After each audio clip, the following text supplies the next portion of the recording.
ဆိုလို့ရှိရင်မာနကြောင့်ဖြစ်တယ်မာနကြောင့်မဟုတ်ရင်လည်းသူတို့မှာဘာဖြစ်တယ်လဲဆိုတော့ဂုံပြိုင်ခြင်းတယ်နော်ဒီနေ့ကောင်းဆောင်အရန်ဖြစ်ခြင်းတယ်ဒါမှမဟုတ်လို့ရှိရင်လည်းသူတို့မှာဘာလဲဆိုတော့တတ်လိုချင်တတ်မှတ်မှုပြင်းထန်လုံးတယ်နော်ဒီနေ့တခါလေးကြာဒီနေ့လောကနဲ့ဆိုင်တဲ့လုပ်ငန်းခွင်တွေမှာတခြားသောစီးပွားရေးကဏ္ဍတွေမှာထားပါတော့တို့ရဲ့တတ်မှတ်မှုများပြားတဲ့အိဆာမရှိဘူးဒါပေမဲ့ဖယားနဲ့ဆိုင်တဲ့အရာမှာကြောက်ရတယ်ဖယားနဲ့ဆိုင်တဲ့အရာဒီနေ့ဖယားအကြောင်းအတင်းတော်ပတ်ဝန်းကျင်တွေမှာကျွန်တော်တို့တချို့တွေနော်ဒီနေ့ပါလေအရန်ကို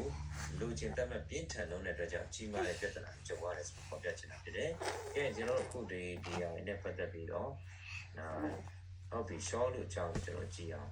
ရှောလူကလည်းဗာလဲဆိုရှင်ဘရင်ဖြစ်တယ်ပထမဦးဆုံးတော့ရှင်ဘရင်ဖြစ်တယ်ဒါပေမဲ့ရှမွေလကဗာလဲသူ့ကိုစောင့်ပါ